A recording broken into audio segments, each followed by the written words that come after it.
14 minutes now after the hour. Let's go overseas to another Fox News alert. Right now, negotiators in Egypt are going at it. They're getting set for peace talks between Israel and Hamas. And President Trump urges all parties to move fast or bloodshed could ensue.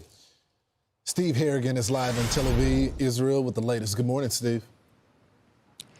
Morning, Lawrence. President Trump is really putting the pressure on all sides in these negotiations, telling them all that the release of the hostages could come within days, but that speed is of the essence. The countries of the world, a lot of the countries surrounding Israel, frankly, Muslim, Arab, and many others, have had great meetings with Hamas, and it looks like it's working. So we'll wait for a little while, see how it all turns out. Will the administration end fire? It can work very, very quickly. I think it's going to go very quickly. The meetings seem to be very good. We'll find out. We'll let you know soon. A real caution, too, from Secretary of State Marco Rubio about the work that could remain ahead in Phase 2, particularly if Hamas does not decide to disarm, that the real challenges could come even after the hostages are released.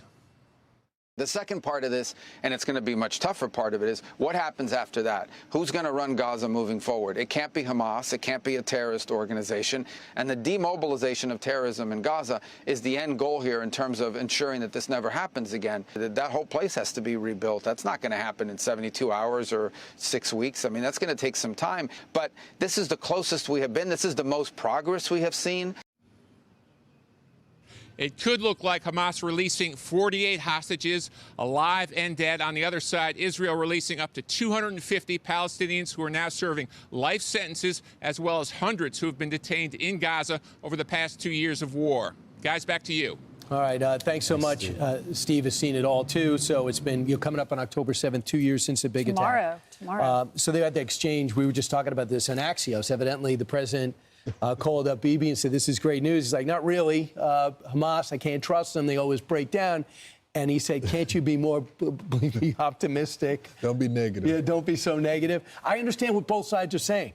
You know, the president's like, we have to think big. We got to think about it. There's no alternative. And he's saying, do you know who you're dealing with? Because they got to put down their guns and they got to rescind all rights to run Gaza or West Bank or the Palestinian Authority. And they said, Hamas says, we want to keep our guns, but we'll put our rockets in storage. That's what. Well, the president is balancing the regional piece because he's dealing with the Arab and Muslim world and trying to keep them in line with this deal. Getting them to agree to this deal is, that is unheard of, to get the full Muslim world and Arab world to agree to that. But to Bibi's point, the Prime Minister of Israel, Hamas has shown no indication that they want to surrender. Yeah. Well, Jared Kushner is in Egypt. Steve Witkoff is there. Hopefully they can negotiate some sort of a deal. When Rubio was asked over the weekend who's going to run Gaza, because it can't be Hamas, and he said it can't be Hamas. He said it's going to take some time to iron all that out, to set up a group that would govern. He said it'll take time. But he said the negotiations between Hamas and Israel are not yet the end of the war. You know what? This is, all I can tell you is this. Just keep this in mind. I don't know what's going to happen next. But at a time in which Israel is isolated, the president of the United States is popular in the Arab world, and he's the most popular politician, bar none, in Israel. Think about that. How has he done it? How has he been able to get the Arab world and Israel, who are at odds, together in order to pressure Hamas, even though obviously there's been friction for thousands of years? At this moment, even Andrea Mitchell over the weekend said, I would give him the Nobel Peace Prize if he can pull this off. Do you think the Middle Eastern countries are eager to change their reputations? And that's why he had, remember when he went over to the Middle East? I'm going to say something really naive. I think the majority of these governments want to build their economies. 100%. And I think that Saudi Arabia is changing the curriculum in a whole generation. And I know how angry everyone is, and I get the 9/11 families, but something's changing. And just be open to it. Not saying that all terror is gone, not saying that for a million years, but I do think that they want to start making their people's lives better. And the president working at economic deals gives me hope. Well, there was, 7 or 8 Middle Eastern countries that supported this. Including Indonesia. Yeah, right? the 20-point plan. There's talks ongoing, which we hope will be finalized very quickly, on the logistics of that. You know, who's going to go in, what time are they going to be released, how's all that going to work? So that's good news. I think that we are the closest we have been in a very long time to having no hostages held by Hamas, either living or deceased. Fox News alert right now. There you go. The Secretary of State just telling us the latest. You see plumes of smoke rising in Gaza as U.S. and Israel negotiators in Egypt for today's ceasefire talks, hammering out final details to get all the hostages released and end the war in Gaza. President Trump says talks are moving quickly, and he warns this on Truth Social. Hamas agreed to the deal or face complete obliteration. He's not kidding. Ellie Kohanim joins us now. She served in the State Department during the president's first term. She joins us now. 20-point plan, the Arab world behind.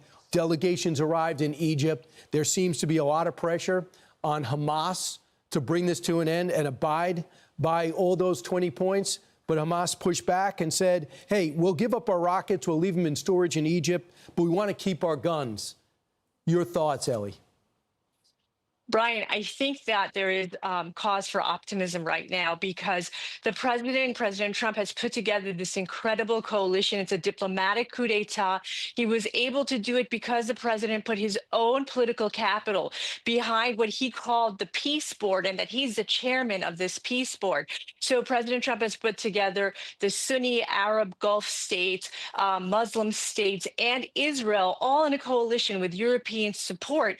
And if there's one thing that there's agreement on, it's that Hamas has no future in Gaza. So my expectation, Brian, is that that coalition that President Trump has put together is going to put tremendous amount of pressure on Hamas. Hamas is out of options, and they are feeling that pressure.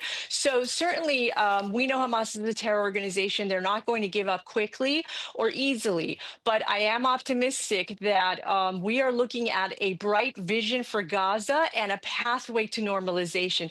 That is the big picture here. And it is tremendous. As President Trump said, he's talking about a peace for the times, for eternity. I mean, I could not be more impressed. We're at this point. The president's done the impossible. He's actually got the Arab world behind him, and he's the most popular politician in Israel. And he's got power over both, just not by putting on an act, just by being himself. He even has some of his Democratic critics was praising him over the weekend. So this Khalil Ahaya, he was the one of the targeted in the Qatar attack in Doha. There's a sense that he's there representing Hamas, but he might have only limited sway over the group's armed wing in Gaza. Tell me the truth as you know it. Does the Doha group have control of the fighters in Gaza?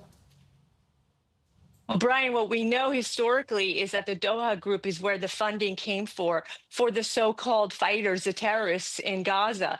And so if the pressure is put on the political group, the Doha group, as you call them, by Doha, by Qatar, and again, this Arab and Muslim coalition, then I believe that they can therefore put the pressure on the terrorists in Gaza. At minimum, they can cut the funding. And while the Gaza group might have about 6 months of funding, is what we're hearing from the aid that they stole and sold. 6 months of funding is not forever funding, and even that, I believe, could be less at this point. So there's a lot of pressure that the Doha group can put on the fighters in Gaza, and ultimately, the terrorists in Gaza know they are just out of options. The pressure is on them. And as Marco Rubio said over the weekend, the Secretary of State and National Security Advisor, there's a lot of logistics that happen. You can't just say, here are the hostages and here are the prisoners. Swap. They say that right now, part of the reasons of the Cairo negotiations, this is what gets me optimistic, are to arrange conditions on the ground in preparation for the release of hostages. That includes getting Red Cross in there and everything. And then, of course, those tunnels got to be destroyed. Thanks so much, Ellie. Our fingers are crossed that this ends up the right way. Appreciate it.